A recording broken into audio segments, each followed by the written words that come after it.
અહીંયા માસંગોભાઈ, વિહાભાઈ, પૂર્વ સરપંચ સ્વામીજીભાઈ, અમીરામભાઈ, બધા ડેલિગેટ બાપુ બધા ભેગા થઈને મને એ દિવસે વાત કરી હતી. હમણાં મને મળવા માટે ત્યાં ગાંધીનગર આવ્યા ત્યારે કીધું અને બાપુએ આદેશ કર્યો કે તમારે આવવાનું જ છે. એટલે આજે ચાલુ વિધાનસભા હતી અને ચાલુ વિધાનસભાએ આપ સૌના દર્શનનો મને લાભ મળ્યો. તમારા બધાનો આ પ્રેમ અને લાગણી છે, એના કારણે આ બધાની વચ્ચે આવીને અત્યારે આવવાનું થયું. વળી સવારે વહેલી વિધાનસભા ચાલુ થશે એટલે રાત્રે 1-2 વાગ્યા સુધી ત્યાં પહોંચી જવું પડશે અને સવારે વહેલા 8 વાગ્યાની નોકરી અમારી ચાલુ થશે. પણ તમે બધાનો આ પ્રેમ ને લાગણી છે ને એના કારણે કામનો થાક નથી લાગતો.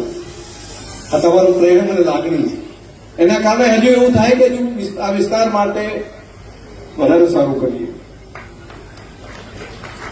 અહીંયા સ્ટેજ ઉપર બધા આગેવાનો ઉપસ્થિત છે. આપણા તમામ સામાજિક રાજકીય બધા આગેવાનો છે. મને રસ્તામાં આવતા મારા પીજેભાઈ બધા આપણા મેડિકલ કોલેજના ચેરમેન એમને રસ્તામાં ચર્ચા કરતા હતા. મને કે અત્યારે આવ્યા ફરી પાછા આવ્યા, અત્યારે પાછું ત્યાં ગાંધીનગર જશું. મેં કહ્યું આ તો પ્રેમ ને લાગણી છે. એના કરતા આ જગ્યા જે છે એ આધ્યાત્મિક ઉર્જાની જગ્યા છે. આધ્યાત્મિક ઉર્જાના કારણે જ આ બધું થઈ શકે છે. કોઈ માણસ ધારે તો આ પ્રમાણે ન થાય. આખું ગામ ભેગા થઈને કંઈક બાકી ચિંતા મત કરો, અમે સંભાળી લેશું. કેવડી મોટી આધ્યાત્મિક ઉર્જા હશે. કેટલાય દાતાઓ નક્કી કરીને એમ કે અમે ચિંતા કરી લઈશું. બાપુ મને રસ્તામાં બેઠા બેઠા વાત કરતા હતા કે મારે તો કોઈ ચિંતા જ નથી કરવી પડી, બધી જવાબદારી બધે ઉપાડી દીધી. એટલે જે કંઈક થયું એ બધું અને ભગવાનની કૃપાથી બધું સારું થઈ ગયું છે. મને રસ્તામાં આવતા વાત કરતા હતા આગેવાનો મને કે આ રોડ ને બધું થઈ ગયું. મેં એકદમ માનપુરી બાપુની કૃપાથી બધું થાય છે. આ સંતોના આશીર્વાદથી બધું થાય છે. અમે તો ખાલી માત્ર નિમિત્ત છીએ. અમારે તો અમે શું કરો, અમે તો ખાલી કામ કરવાનું, બાકી કરવાનું કામ છે એ બધું પરમાત્મા કરાવે. ખૂબ રૂડો પ્રસંગ રાખ્યો. ગૌ માતાની સેવા થાય એ પણ બહુ સારું મોટું કામ છે. આધ્યાત્મિકતા છે એ આ સનાતન સંસ્કૃતિની ધરોહર છે. સેવા પરમો ધર્મ એ પણ આપણી સંસ્કૃતિની ધરોહર છે. અને આ કામને આગળ લઈ જવા માટે અનેક સંતોએ અનેક પેઢીઓથી એમણે પૂજા કરી, અર્ચના કરી, આધ્યાત્મને ટકાવ્યું છે. દુનિયાની અંદર મિસ્રથી કરી રોમ સુધીની સંસ્કૃતિઓ જેનો અસ્ત ન થઈ શકે એવું હતું એ બધી અસ્ત પામી. પરંતુ સનાતન સંસ્કૃતિ સદીઓથી અનેક આક્રમણો પછી પણ શાશ્વત છે. એ શાશ્વત હોવાનું કારણ એ તપશ્ચર્યા છે. શાશ્વત હોવાનું કારણ એ પુણ્ય કાર્ય છે, એ સેવા ભાવ છે. અનેક એવા જીવનો છે કે જીવનો સેવા માટે આપણે ખપાવી દીધા. મનુષ્યનું જીવન તો બહુ નાનકડું હોય છે. આપણા જીવનની અંદરથી આપણે વિચાર કરીએ તો કેટલું જીવન. તો હું મારો જ વિચાર કરું તો 55 જેટલી ઉંમર થઈ ગઈ. હવે ગણતરીના જેટલી જીવન આ પૃથ્વી ઉપર રહેવાનું છે એના મોટો ભાગ તો નીકળી ગયો. હવે જેટલો પૃથ્વી ઉપર રહેવાનું છે એટલો રહ્યા છીએ જન્મ આપીને, એટલો સમય હવે અહીંયા નથી પૃથ્વી ઉપર રહેવાનો. આવું દરેક માટે હોય છે. એક નાનકડું આમ વીજળીના ચમકારે પાનબાઈ મોતીવડા પરો આવી વાત હોય છે. જીવનનો જન્મથી કરીને મૃત્યુ સુધીનો સમય માત્ર આટલો હોય છે. આપણને એટલો મોહ હોય છે નાના નાના લાભો આપણે જીવીએ છીએ. બસ કોઈ 70 વર્ષ, 80 વર્ષ, 90 વર્ષ. આપણા પહેલા પણ ઘણા બધા આવ્યા અને ઘણા બધા નીકળી ગયા. એક તારો આવે અને ખરીને નીકળી જાય એવું જીવન હોય છે. પરંતુ બંધન અને મોહ એના કારણે કરીને શાશ્વત સત્યને સમજતા આપણને થોડી વાર લાગતી હોય છે. તો શાશ્વત સત્ય એ માત્ર મોહ નથી, ચોક્કસ કર્મ છે. પરંતુ કર્મ જયારે ભક્તિ બની જાય, કર્મ જયારે આધ્યાત્મ બની જાય, કર્મ જયારે ભક્તિ બની જાય તો એ જીવનનો આનંદ મળતો હોય છે. અને આપણે બધા માણસો કામ કરતા કરતા, ખેતી કરતા કરતા, પશુપાલનનું કામ કરતા કરતા એ આધ્યાત્મને ભૂલીએ નહીં હરિના નામ સ્મરણને ભૂલીએ નહીં, પરોપકારના ભાવ સાથે બીજાના ભલા માટેનો જીવનનો વિચાર કરીએ તો આપણું જીવન સાર્થક થઈ જાય અને સાર્થક શિવમય જીવન થઈ જાય અને શિવોહમ સુધી પહોંચી શકાય. ન પાપમ ન પુણ્યમ ન સુખ્યમ ન દુખ્યમ ચિદાનંદ રૂપમ શિવોહમ. તો શિવમય થવા માટેની દરેકે દરેક વ્યક્તિને મોકો મળેલો હોય છે. એ બહેન હોય, ભાઈ હોય, યુવાવસ્થા હોય કે વૃદ્ધાવસ્થા હોય, શિવમય બનવા માટેનો મોકો આ જીવનની અંદર જ મળે છે. પ્રાણીના જયારે જીવન મળે ત્યારે નથી હોતું, પંખીઓનો મળે ત્યારે મુશ્કેલ હોય છે, વનસ્પતિ કે જીવજંતુ હોય છે ત્યારે નથી મળતું. મનુષ્યનો મોકો મળ્યો હોય એ સમયે જો શિવમય થઈ શકીએ તો થઈ શકાય છે. અને એના માટે સંસારમાં રહીને પણ આપણે સત્કાર્યો કરીને જીવન સાર્થક કરી શકાય. એની પરંપરા આદિ શંકરાચાર્યથી કરીને એ અખાડાઓ હોય, એ મઠો હોય, એ સાધુ સંતો હોય, બધાએ આ પરંપરાને જાળવી રાખી છે. એ રમતા રામ હોય, આપણે બધાને લાગે કે રમતા રામ અહીંયા આગળ આવે છે, આપણા ઘરે આવે છે, કોઈ નાનકડી આપણી પાસે ભિક્ષા માંગે છે, પણ ભિક્ષા ખાલી માંગે છે, પેટ ભરવા માટે નથી માંગતા. એમને તો અખાડાઓની અંદર, મઠોની અંદર આ વ્યવસ્થા છે ભોજનની, છતાંય આવે છે તો એક સંસ્કારો લઈને જાય છે. આપણા ઘરની અંદર વ્યવહાર કેવો છે, માતૃદેવો પિતૃદેવો, માતૃદેવો ભવો પિતૃદેવો ભવો, એના સંસ્કાર આ સંસ્કૃતિના ટકી રહ્યા છે કે નહીં?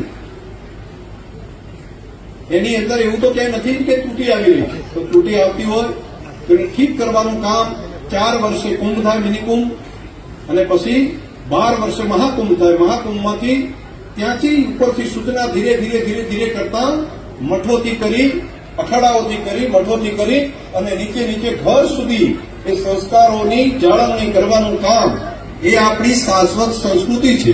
એક આખું વિજ્ઞાન છે, એક આખી પરંપરા બનેલી છે સાધુ સંતોની, મહંતોની, આચાર્ય ભગવંતોની, અને એના ભાગ રૂપે આટલા વર્ષો સુધી આપણી સનાતન સંસ્કૃતિ ચાલી છે. પરંતુ આ બધું ના જાણીએ તો પણ આપણાથી બનતું કામ કરવું, અને કંઈ ન આપી શકાય તો દેવા ના હોય તો દયા રાખવી. આટલું કામ પણ જો કરી લઈએ ને, કંઈ દેવા આપણાથી ના હોય તો દયા રાખવાની. આટલું કામ પણ જો આપણે કરી દઈએ તો મને લાગે છે કે સત્કાર્યની અંદર પુણ્ય કામમાં આપણે આગળ વધી શકીએ. તો આટલી આ બાબતો આજે બાપજીના સાનિધ્યમાં, સંતોના સાનિધ્યમાં આટલા વિશાળ સંખ્યામાં બધાને મળવાનું છું. ખૂબ આનંદ થયો.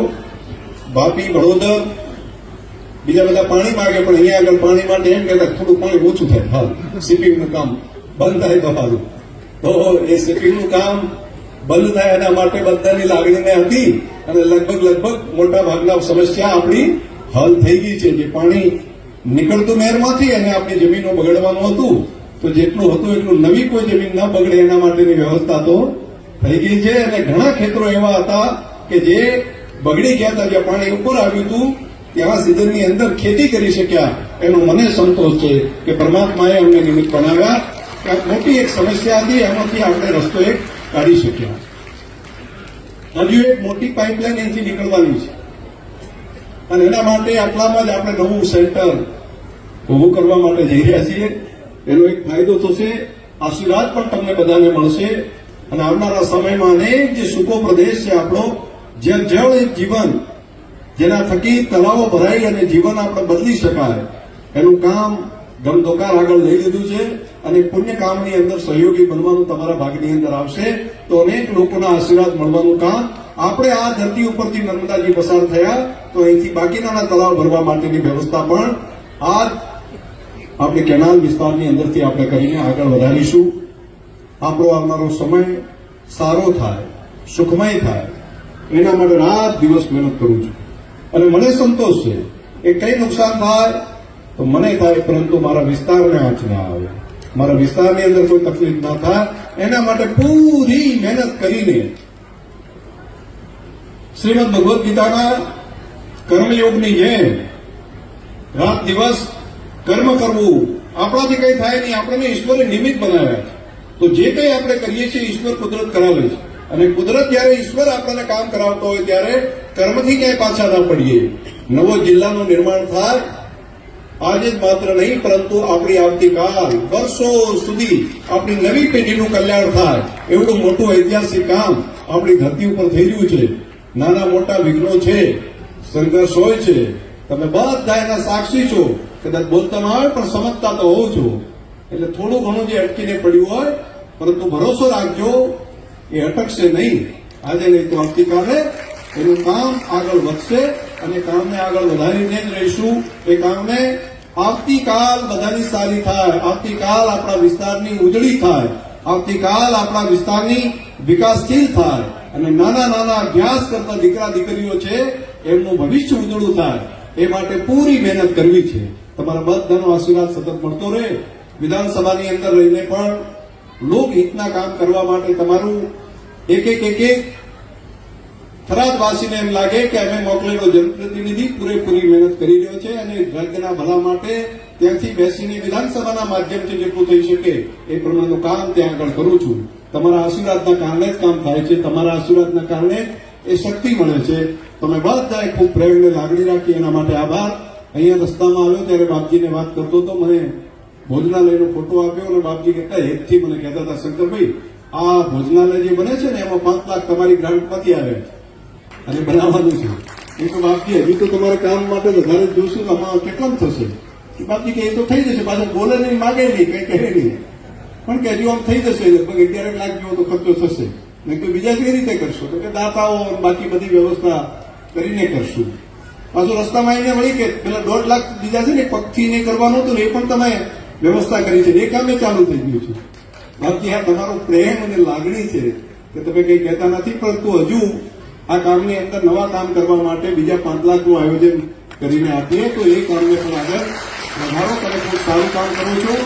એ કામને બધા આપણે ભેગા મળીને આગળ વધારીએ અને સતાય કંઈ લાગે તો ભગવાનને ત્યાં તો કોઈ દિવસ કંઈ ખૂટે જ નહીં, પરંતુ કંઈ ઉપયોગી થવા જેવું લાગે તો આ હક અને અધિકારથી અમને કહેજો. ગામનો પ્રેમ, ગામના આગેવાનોનો પ્રેમ, ગામના યુવાનોનો પ્રેમ એટલો બધો છે ને કે હું તો ચૂંટણીના આગળની રાતે અહીંથી નીકળ્યો હતો. એને જાતે જોયું છે, અનુભવ કર્યો છે. એ જ પ્રેમ અને લાગણી આખા ગામની મારા પ્રત્યેનો જે ભાવ છે બધાનો હૃદયથી ખૂબ ખૂબ ગદગદિત થવાય. તમે રાતના સમયે પણ આટલી મોટી સંખ્યામાં આખો મંડપ ભરી રહ્યો છે, બહાર સુધી બધા જે ભાઈઓ બહેનો બધા ઉભા છે, તમામના ચરણોની અંદર વંદન કરું છું. બધાનો હૃદયથી આભાર પણ માનું છું અને માતાઓ બહેનોને પણ કહું છું, દૂધની ડેરીના માધ્યમથી જે મહેનત અત્યારે ચાલી રહી છે એની અંદર પણ આગળ વધારીને અહીંથી ઘણા બધા જાત્રા કરવા માટે ગયા અને ત્યાં જઈને સરપંચ જોયું હશે ત્યાં તો લાગ્યું કે પાલનપુરમાં જ એક ડેરી હતી, પણ આ બીજી ડેરી આપણે સનાતનમાં થઈ એટલી તો ખબર હતી, પરંતુ ત્યાં ગયા પછી ખબર પડી ઓહો આવડી નામની ડેરી અહીંયા આગળ વારાણસીમાં થઈ ગઈ. એવી ડેરી આ બનાસની આપણા લખનૌની અંદર પણ થઈ ગઈ, કાનપુરમાં પણ થઈ ગઈ, એવી ડેરી આપણી ફરીદાબાદમાં પણ થઈ. અને આટલા રૂપિયા ક્યાંથી લાયા છે? ઘણી વખત તો થાય ક્યાંથી કર્યું છે વ્યવસ્થા? અને સદાય ભાવે મળે છે એટલો એનો ભાવ વધારે મળે છે અને સદાય ડેરીના પ્લાન્ટે થાય છે. તો આ જસ શંકરભાઈનો નથી, આ લાખો માતાઓ બહેનો જે મને નિસ્વાર્થપણે આશીર્વાદ આપે છે એના કારણે આ કામ કરી શકાય છે. એના કારણે જ આપણા જિલ્લાની પ્રગતિ થઈ રહી છે. એના કારણે આવતીકાલ આપણા બધાની ઉજળી થાય એના માટે કામ થાય છે. અહીંયા આપણી મેડિકલ કોલેજના ચેરમેન શ્રી આવ્યા છે વિજય ચૌધરી સાહેબ, એ પણ અહીંયા હાજર છે. તો એમને એક વખત બધાવો આપણા વિસ્તાર માટે ઘણું બધું ધ્યાન રાખે છે, બધું રાખશે. એટલે અમારું કઈ અમારી દીકરીઓ કોઈ ભણેલી હોય, નર્સમાં બીજું ત્રીજું ભણેલો હોય તો જરા ધ્યાન રાખીને હમણાં થોડો લંબો વધારે રાખજો. એની નોકરીઓ અમારા થોડા તૈયાર થઈ ગયા છે, ભણી ગયા છે. જે જરા એના છોકરા દીકરા દીકરીઓ ભણતી હોય એમનું ધ્યાન રાખજો. બસ આપ સૌએ ખૂબ પ્રેમ ભાવથી અહીં આગળ અમને બધાનું માન સન્માન કર્યું. હૃદયથી ખૂબ ખૂબ આભાર. બોલો ભારત માતા કી. ખૂબ આભાર તમારો બધા.